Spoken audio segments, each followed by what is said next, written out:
Hello students, welcome to lecture number 3 of the chapter cash flow statement. हम introduction part में कर चुके हैं कि कैटेगरीज कर चुके हैं कि एक्टिविटीज़ को कैसे डिवाइड करते हैं ऑपरेटिंग, इन्वेस्टिंग और फाइनेंसिंग एक्टिविटीज़ में.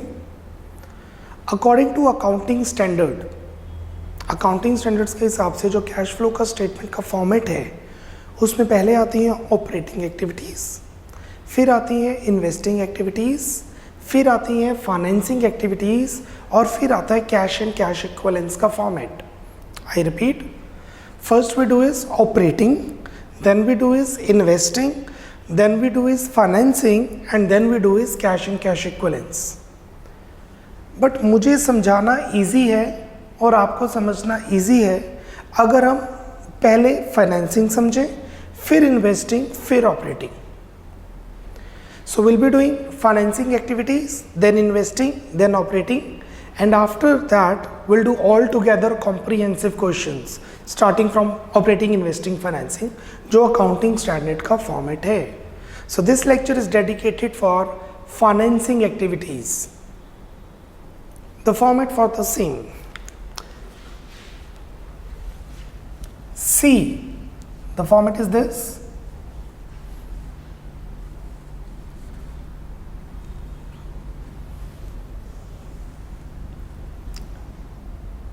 Particulars,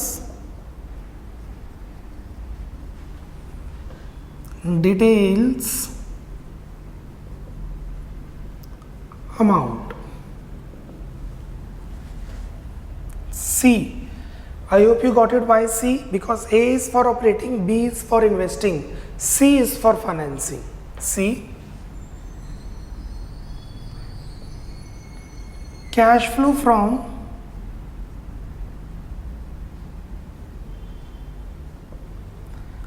financing activities. One by one हमने इक्विटी शेयर्स इशू किए, तो पैसे आएंगे. Issue of equity shares.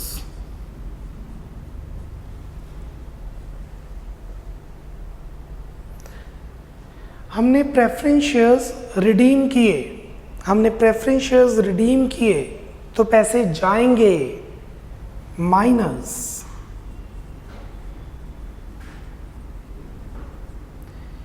Redemption of preference shares.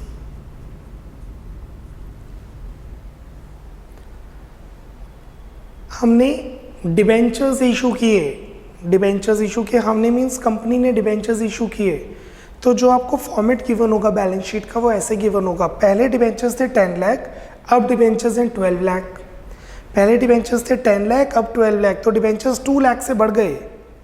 That means debentures issue किए हैं. Cash is coming in, issue of debentures. Basically cash flow statement accrual concept से cash concept पे move करने का मेथड है. Cash flow statement is the process from moving from accrual basis of accounting to cash basis of accounting. ये हमने debentures issue किए, पैसे आ रहे हैं. हमने बैंक लोन वापस कर दिया, हमने बैंक से लोन लिया था वो वापस कर दिया. बैंक लोन रीपेड, पैसे जा रहे हैं. माइनस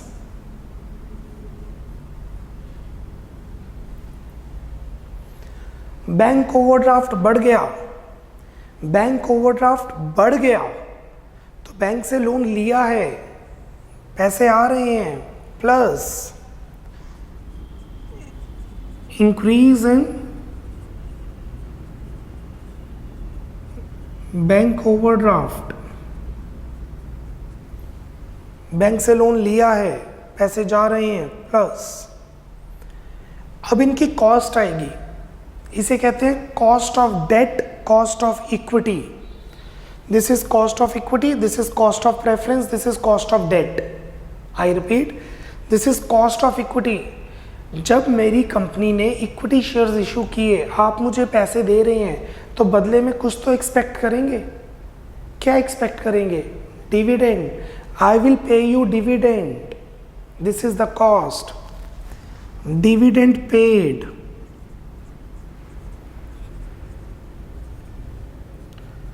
कौन सा dividend paid?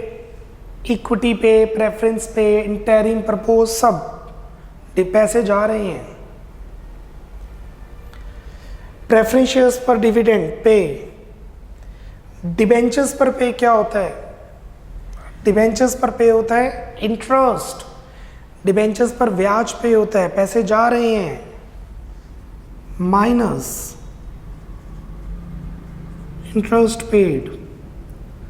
This is cost of shares, equity and preference. This is cost of debt, debentures and bank loan.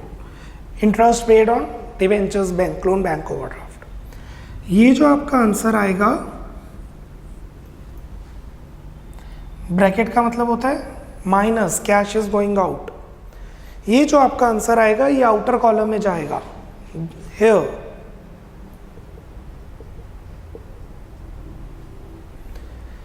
Positive है तो पैसे आ रहे हैं, नेगेटिव है तो पैसे जा रहे हैं। कैश इनफ्लो और outflow from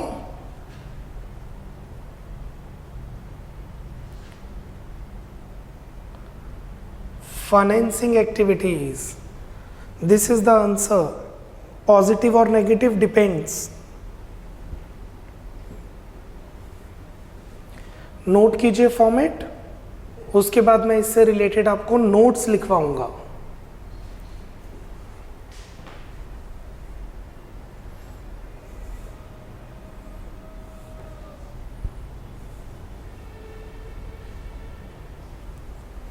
One minute completed, then we'll consider the notes.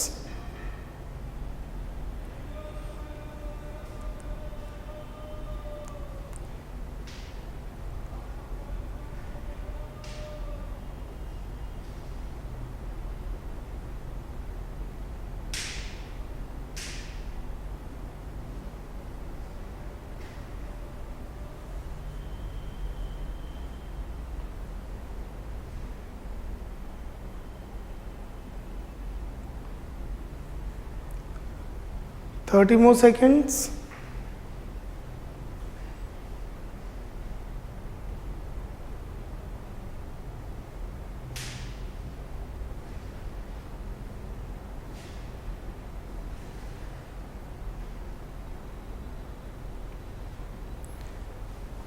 Note number 1, shares issue किए तो शेयर्स प्रीमियम पे इशू किए जा सकते हैं। 10 लाख के शेयर्स 11 लाख में कन्वर्ट हो रहे हैं, तो 1 लाख से शेयर बढ़ गए। पिछले साल शेयर कैपिटल थी 10 लाख, इस साल शेयर कैपिटल है 11 लाख, तो कितनी शेयर कैपिटल बढ़ी? 1 लाख। तो यहाँ पे आएगा issue of equity shares 1 lakh. Shares premium पे इशू हो सकते हैं, सिक्योरिटी प्रीमियम रिजर्व। पहले सिक्योरिटी प्रीमियम रिजर्व था 1 लाख, अब है 1,10,000, मतलब कितना प्रीमियम बढ़ रहा है? 10,000। तो ये वाले शेयर्स प्रीमियम पे इशू हुए हैं। शेयर कैपिटल 10 लाख से होगी 11 lakh, SPR security premium reserve 1 lakh से हो गया 1,10,000। तो इसका मतलब हमने जो शेयर्स इशू किए हैं वो प्रीमियम पे इशू किए हैं। मैं यहाँ पे साथ साथ एग्जाम्पल भी फ्रेम कर रहा हूँ। ये आप एग्जाम्पल नोट डाउन नहीं करेंगे, आई रिपीट, आप ये एग्जाम्पल नोट डाउन नहीं करेंगे, ये सिर्फ समझने के लिए है। इक्विटी शेयर कैपिटल पहले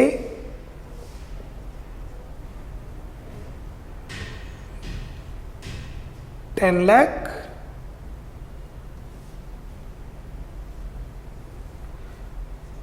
और अब 11 लाख। तो ये हुआ शेयर्स इशू किए। सिक्योरिटी प्रीमियम रिजर्व, पहले 1 लाख, फिर 1,10,000। सिक्योरिटी प्रीमियम रिजर्व 10,000 से बढ़ गया, मतलब शेयर्स प्रीमियम पे इशू किए हैं। मतलब 1 लाख रुपया शेयर का आया, 10,000 रुपये प्रीमियम के आए, तो कितना पैसा टोटलिटी में आया? 1,10,000। So note number 1, equity shares can be issued at premium and hence SPR should be adjusted along with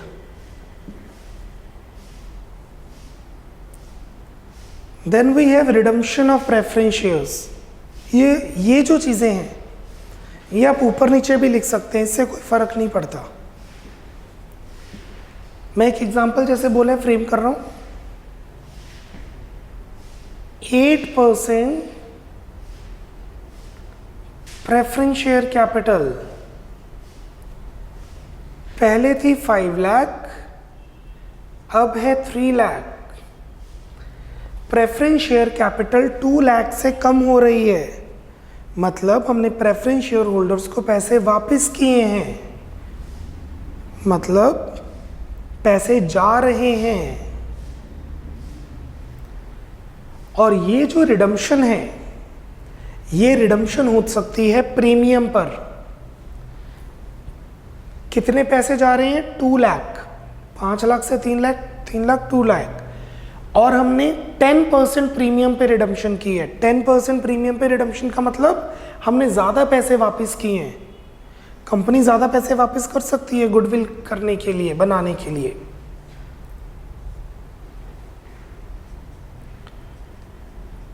preference shares are redeemed at 10% premium. So 2 lakh के प्रेफरेंस शेयर रिडीम हो रहे हैं 10% के प्रीमियम पे। This is called premium on redemption. तो कितने पैसे जा रहे हैं? 2,20,000। So this is note number 2। Preference shares can be redeemed at premium and hence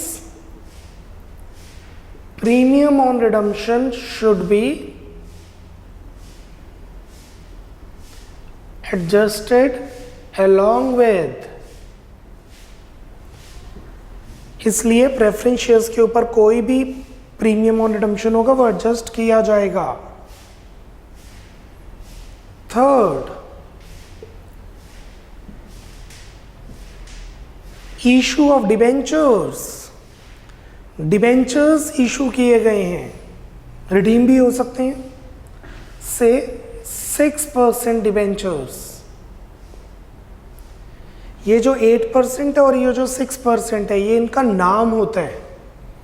this is the name of preference shares, this is the name of debentures. मतलब इतना interest पे होगा इन पर।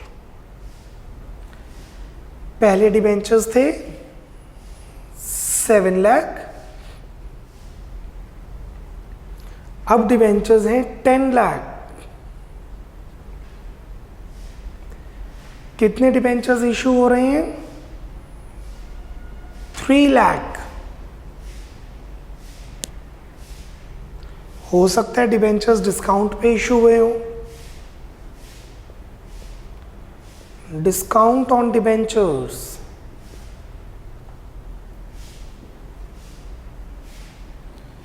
50,000,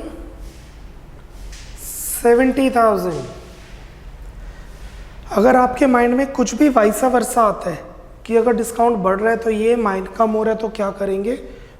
allow me around till 3, 4, 5, 6, 7, 8 till 9 lectures. 9 lectures के बाद ये chapter का concept खत्म होगा, तब तक सारे डाउट्स अपने आप क्लैरिफाई हो जाएंगे।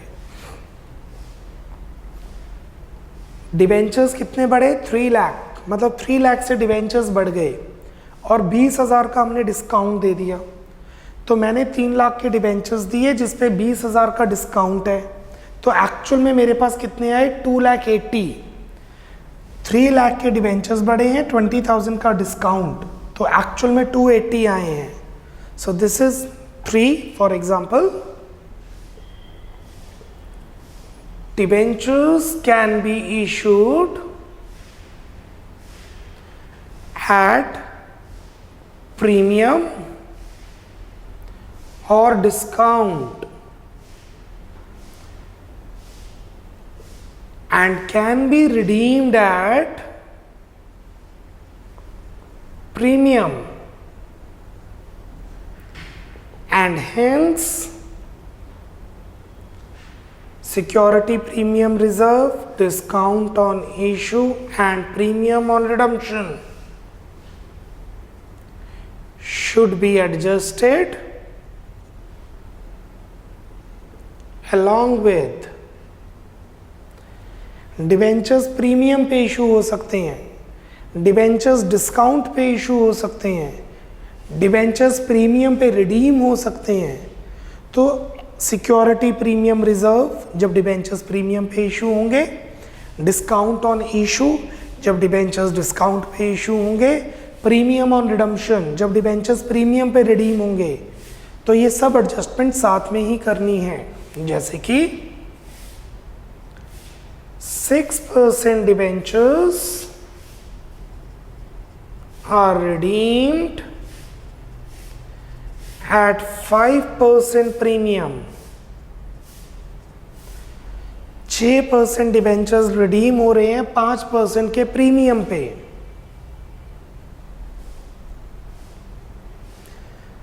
देन बैंक लोन पे कर दिया, से बैंक लोन, पहले बैंक लोन था 20,000 से 1,20,000, अब हो गया 1 लाख। तो देख सकते हैं 20,000 का लोन वापस किया है। Bank overdraft,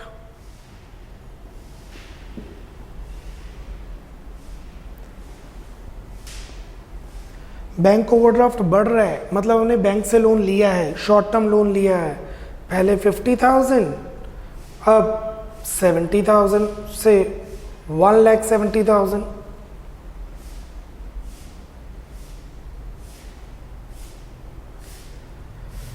Then we have is, please check, dividend paid. हमने डिविडेंड पे किया। कौन सा डिविडेंड? सभी तरह का डिविडेंड, चाहे ये डिविडेंड इक्विटी शेयर्स पे किया है, चाहे ये डिविडेंड प्रेफरेंस शेयर्स पर पे किया है, चाहे ये इंटरिम डिविडेंड है, चाहे ये प्रपोज डिविडेंड है। डिविडेंड पेड हमेशा फाइनेंसिंग एक्टिविटी ही होती है, चाहे वो फाइनेंसिंग कंपनी हो चाहे ये नॉन फाइनेंसिंग कंपनी हो, क्योंकि डिविडेंड हमेशा शेयर्स के ऊपर पे होता है और हर कंपनी को शेयर इशू करने ही पड़ते हैं। So note number 4, I hope notes आप साथ साथ लिख रहे हैं। Dividend paid is always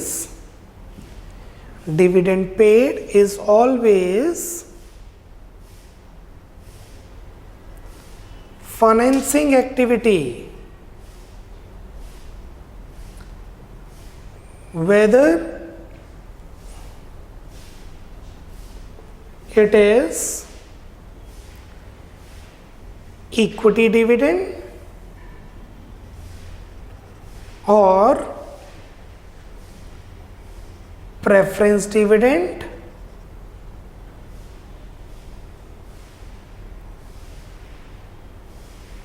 slash equity dividend slash preference dividend or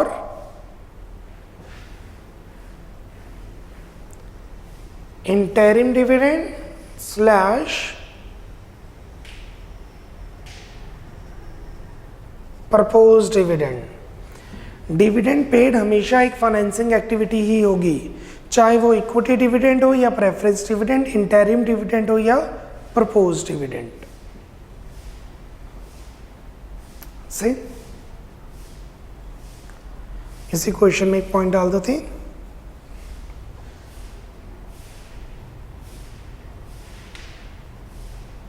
interim dividend is rupee 70,000,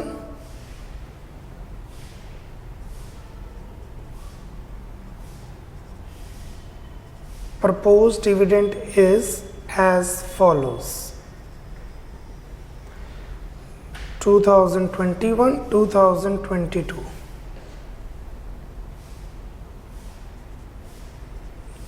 amount 1,20,000.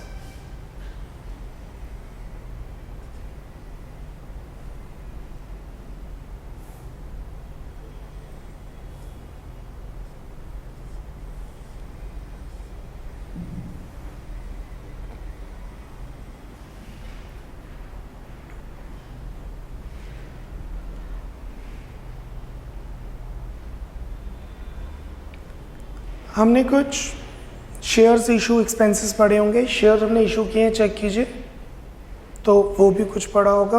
That is share issue expenses पहले थे 7,000 और अब है 10,000।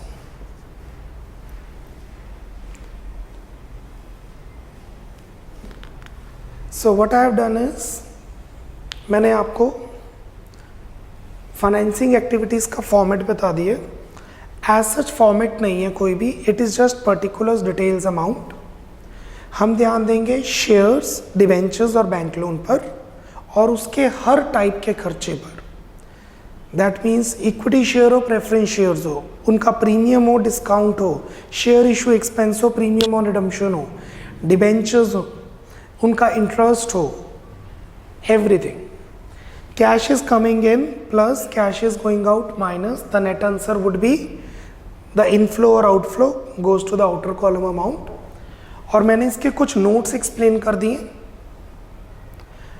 और you will be now it is interesting to know that ये जो मैं साथ साथ एग्जाम्पल बना रहा था मैं इसी को सॉल्व करवाने जा रहा हूँ। Will be solving this question but obviously अभी आपने ये नोट डाउन नहीं किए है। सो जहाँ पर फॉर्मेट और नोट्स कंप्लीट हो रहे हैं वहां पे एक क्वेश्चन लिखिए, write down from the following data,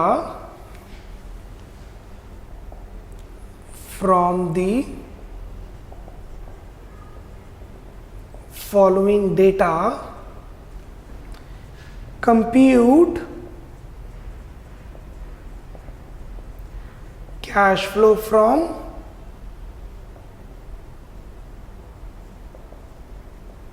financing activities. आपको फाइनेंसिंग एक्टिविटीज की कंप्यूटेशन करनी है and this is your question. Particulars 2021-2022, so I am writing 31st March 21 and this is 31st March 22। Note down the example. I am giving you 2 minutes. You have complete 2 minutes to note down this example और साथ में ये information जो नीचे given है, information.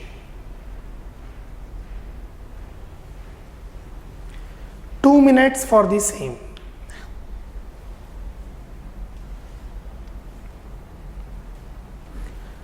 Example.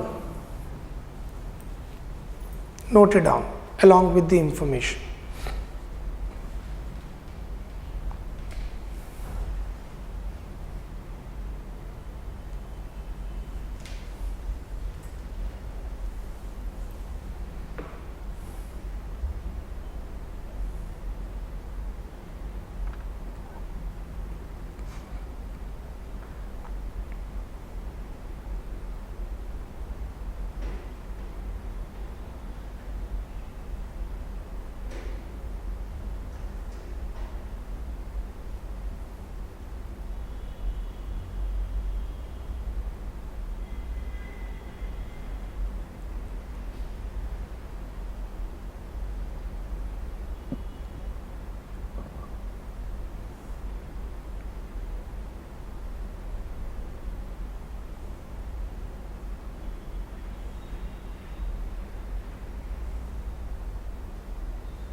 Speed up.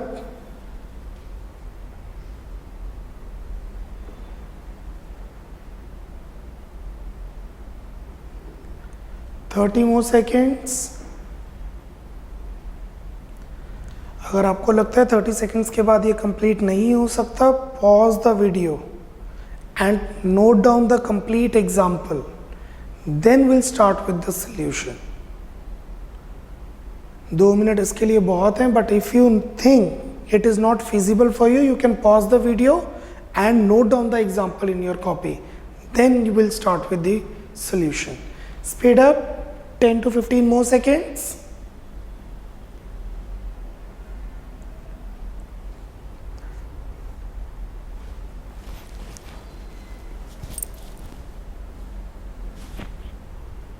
So let's start with the solution.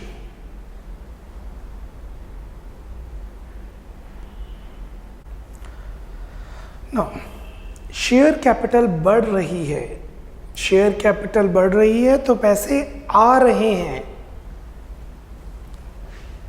Now ये 6 marker question है या 4 मार्कर क्वेश्चन है एग्जाम में. Cash flow from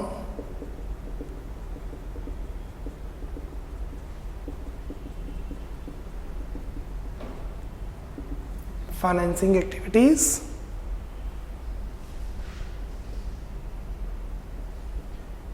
issue of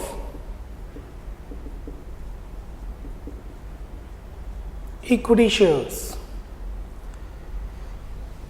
कितने शेयर्स बढ़ रहे हैं? 1 लाख. तो हमने 1 लाख के शेयर्स इशू किए हैं, पैसे आ गए, प्लस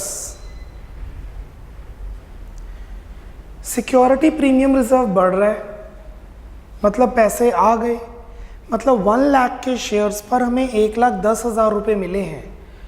1 लाख के शेयर्स इशू किए और कैश रिसीव किया 1,10,000. Increase in SPR, that is security premium reserve. आप इसको इकट्ठा 1,10,000 भी लिख सकते हैं. Issue of equity shares at premium 1,10,000 चलेगा. प्रेफरेंस शेयर्स कम हो रहे हैं, क्योंकि प्रेफरेंस शेयर्स कम हो रहे हैं मतलब प्रेफरेंस शेयर्स रिडीम हो रहे हैं.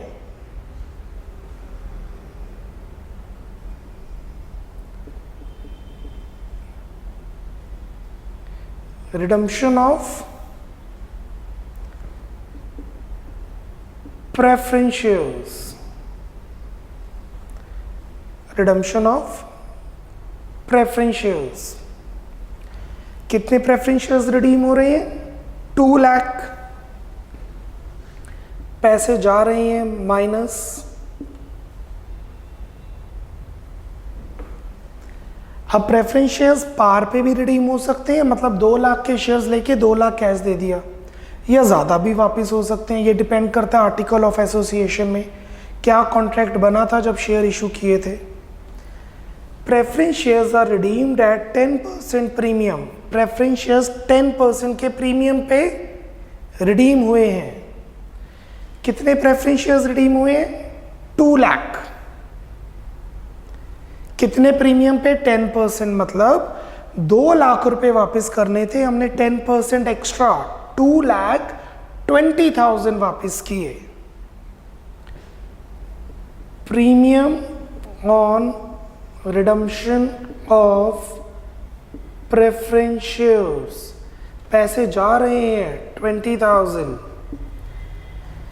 मतलब लाख रुपए के शेयर्स इशू किए, लाख रुपया आया, उस पर 10% एक्स्ट्रा, 10,000 एक्स्ट्रा आया, SPR सिक्योरिटी प्रीमियम रिजर्व, और 2 लाख वापस करने थे, हमने 2,20,000 वापस किए, 10% extra premium on redemption.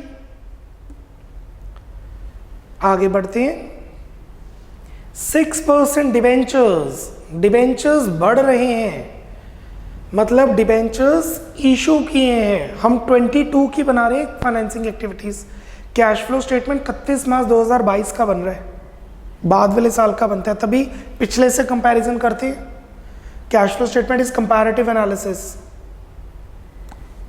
Vertical analysis. Debentures कितने इशू हुए? 3 लाख, मतलब 3 लाख रुपीज आए होंगे हमारे पास। Issue of 6% debentures 3 lakh.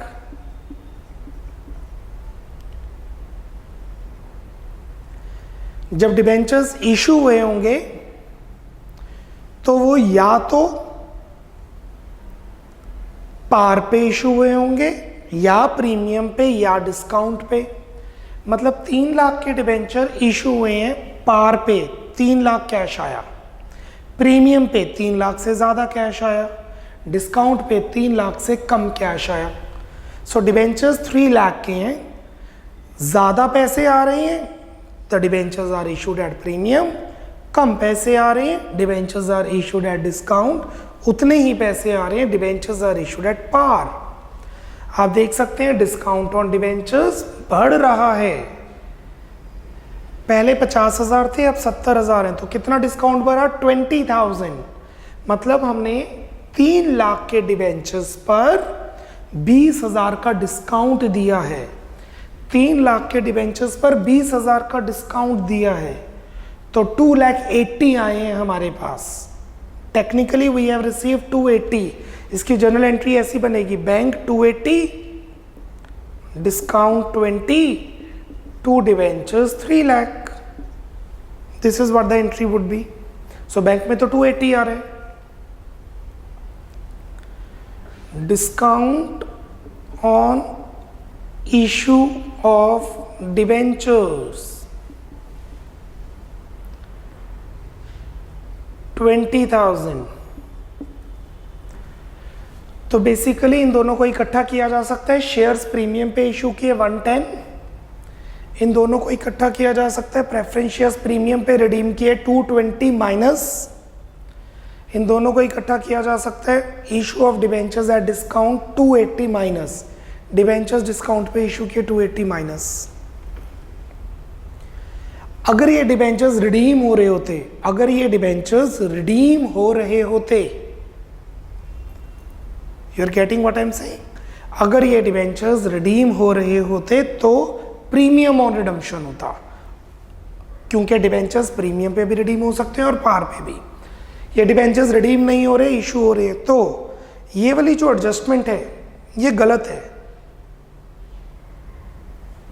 मैंने लिखा debentures are redeemed at 5% premium, debentures तो रिडीम ही नहीं हो रहे, डिबेंचर्स तो इशू हो रहे हैं, तो टेक्निकली ये क्वेश्चन गलत है, एडजस्टमेंट गलत थी, तो कट कर दीजिए, ये एडजस्टमेंट है ही नहीं।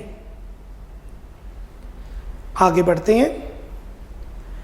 बैंक लोन कम हो गया 20,000 से, मतलब हमने बैंक लोन रीपे कर दिया, वापस कर दिया।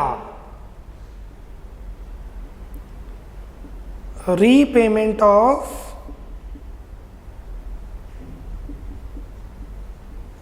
Bank loan 20,000, we have repaid the bank loan 20,000.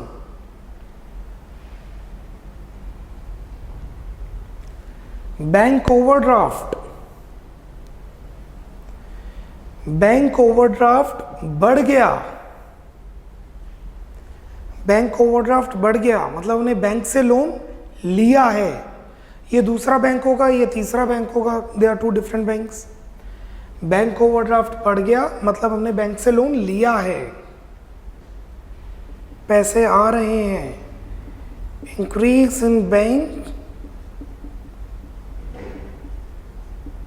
Overdraft 1,20,000, 1,20,000 रुपये आ रही हैं बैंक में। शेयर इशू एक्सपेंसेस बढ़ गए, मतलब जो शेयर इशू किए थे, कौन से शेयर इशू किए थे? इक्विटी शेयर्स, उस पर खर्चा, जैसे कि प्रोस्पेक्टस इशू करने का खर्चा, प्रमोटर का खर्चा, पैसे जा रहे हैं माइनस। अगर ये कम हो रहा होता तो विल डू इट लेटर, वो ऑपरेटिंग एक्टिविटीज में जाते हैं, क्यों बाद में देखेंगे जब ऑपरेटिंग करेंगे। शेयर इशू एक्सपेंसेस बढ़ रहे हैं, पैसे जा रहे हैं minus. Increase in share issue expenses 3000 minus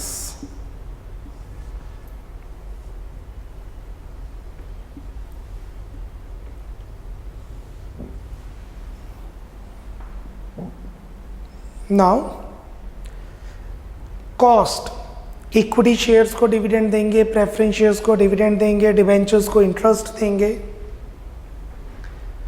सबसे पहले चार्ज अगेंस्ट प्रॉफिट्स, डिबेंचर्स को इंटरेस्ट दिया जाता है, वो चार्ज अगेंस्ट प्रॉफिट्स है, देना ही देना है, क्वेश्चन में गिवन हो या ना हो, पे करना ही करना है। ये रहे डिबेंचर्स, ओपनिंग पर पे करेंगे। क्वेश्चन में कुछ नहीं गिवन होता तो ओपनिंग पे करते हैं। अगर डेट गिवन होती, डिबेंचर कब इशू किए, तो हम डेट्स के हिसाब से कैलकुलेशन करते।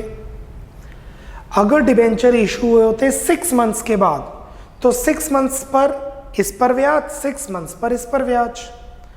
अगर डिबेंचर 3 मंथ्स के बाद इशू किए होते तो 3 मंथ्स पर इस पर ब्याज, 9 मंथ्स पर इस पर ब्याज। अगर डिबेंचर 10 मंथ्स के बाद इशू किए होते तो 10 मंथ्स पर इसका इंटरेस्ट, 2 मंथ्स पर इसका इंटरेस्ट। लास्ट एग्जांपल, अगर क्वेश्चन नहीं लिखा होता कि डिबेंचर इशू किए 9 मंथ्स के बाद, इस साल में 9 महीने के बाद इशू किए डिबेंचर्स, तो 9 मंथ्स पर इस पर इंटरेस्ट, 3 मंथ्स पर इस पर इंटरेस्ट। पे तो करना ही पड़ेगा ब्याज, इंटरेस्ट ऑन डिबेंचर्स चार्ज होता है, पे करना ही है, लिखा हो या ना लिखा हो। अगर क्वेश्चन में कोई डेट नहीं मेंशन, चेक कीजिए डिबेंचर्स की डेट मेंशन है, नहीं गिवन, नहीं गिवन, नहीं गिवन। अगर क्वेश्चन में कोई डेट नहीं मेंशन होती तो हम ओपनिंग पर पे करते हैं, डिबेंचर्स पर इंटरेस्ट ओपनिंग पे देते हैं। 7 लाख का 6%, 7 लाख का 6%, 6%, 42,000 पैसे जा रहे हैं। Interest on debentures 6% of 7 lakh 42,000, 6% of 7 lakh 42,000।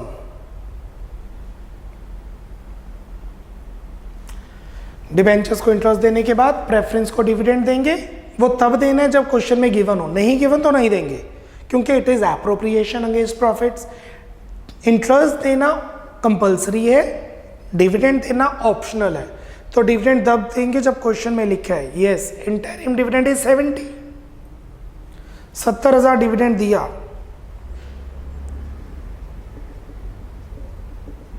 Interim dividend paid 70,000, 70,000। What is interim dividend? ऐसे ही पे कर दिया, we just announced and paid, that's it. अब हम पे करेंगे propose dividend, this propose dividend. Propose dividend एक कंटीजेंट लायबिलिटी होती है, हम पहले कर चुके हैं। प्रपोज डिविडेंड एक कंटीजेंट लायबिलिटी होती है, पिछले साल के प्रॉफिट्स पर अनाउंस किया डिविडेंड, इस साल पे करेंगे, इस साल का अगले साल पे करेंगे। हम 2022 की बात कर रहे हैं, तो ये वाला डिविडेंड कंटीजेंट लायबिलिटी है, अगले साल पे करेंगे। अगर कैश हुआ, प्रॉफिट हुआ, तो ये वाला इस साल पे करेंगे। प्रपोज्ड डिविडेंड पेड, हम मानते हैं पे कर दिया 1 lakh, this is contingent liability. Cool, sum complete हो गया है। अमाउंट निकालते हैं, what is the net answer, और फिर इसके अंदर कुछ नोट्स लिखेंगे। 1 लाख के शेयर्स 1,10,000 पे इशू किए, 2 लाख के प्रेफरेंस शेयर 20,000 के प्रीमियम 2,20,000 पे रिडीम किए, 3 लाख के डिबेंचर्स 20,000 के डिस्काउंट 280 पे इशू किए, 20,000 बैंक लोन वापस किया, 1,20,000 बैंक ओवरड्राफ्ट रिसीव किया, 3,000 रुपये प्रोस्पेक्टस पे खर्च किए, 42,000 रुपये डिबेंचर्स के इंटरेस्ट पे किए, 70,000 का इंटरिम डिविडेंड दिया और 1 लाख का प्रपोज डिविडेंड दिया। So the net answer is 55,000 positive.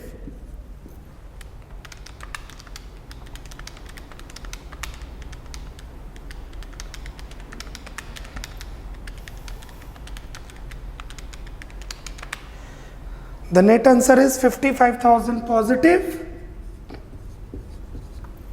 और ये है cash inflow from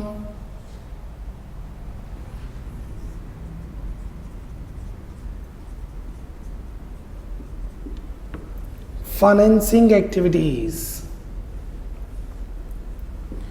cash flow inflow from financing activities.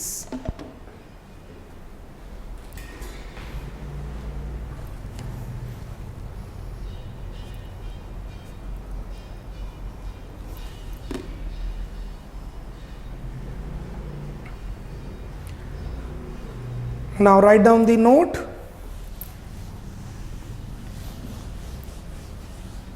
ये आपका 6 मार्कर क्वेश्चन था, 4 to 6 मार्क का क्वेश्चन. इस क्वेश्चन के लिए नोट लिख लीजिए. 1. Interest on debentures is a charge against profits and hence should be duly paid and hence should be duly paid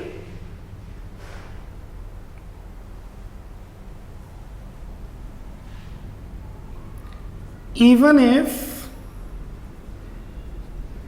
question doesn't ask for. If date is not mentioned,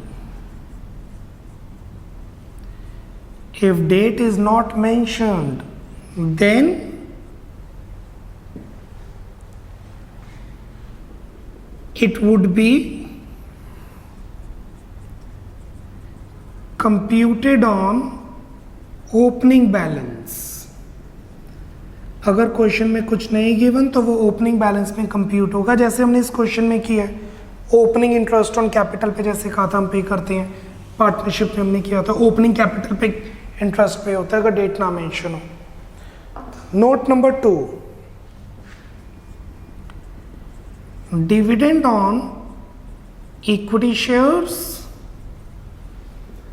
and preference shares are appropriation against profits. Dividend on equity shares and preference shares are appropriation against profits and hence should be paid only if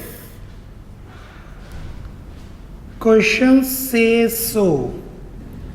तभी पे करेंगे जब question में लिखा होगा कि pay करें, otherwise we will not pay it.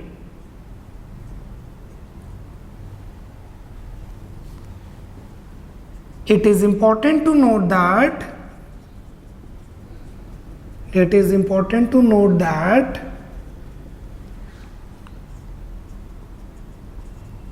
dividend on equity is paid only after preference dividend.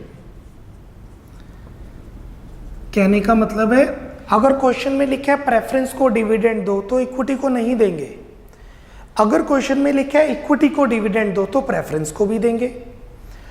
अगर क्वेश्चन में लिखा है प्रेफरेंस को डिविडेंड दो तो जस्ट गिव टू प्रेफरेंस. अगर लिखा है इक्विटी को डिविडेंड दो तो प्रेफरेंस को भी देंगे.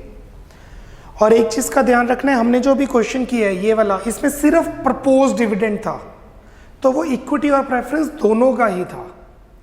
ओनली प्रपोज डिविडेंड लिखा नहीं ना, प्रपोज डिविडेंड ऑन इक्विटी या propose dividend on preference, interim dividend on equity या interim dividend on preference, that means वो टोटल है, दोनों का इंक्लूडेड है. And the last note, note number 3,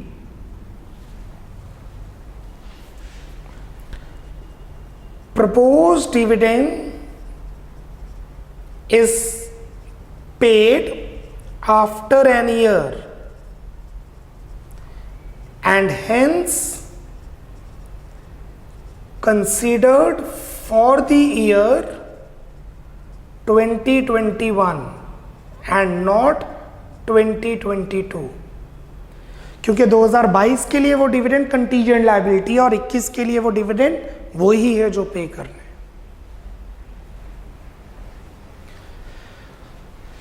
This is all about lecture number 3, financing activities. अभी एक lecture और है फाइनेंसिंग एक्टिविटीज का. Will do the questions from the worksheet and that will complete the C portion of cash flow statement. Bye bye, take care, God bless.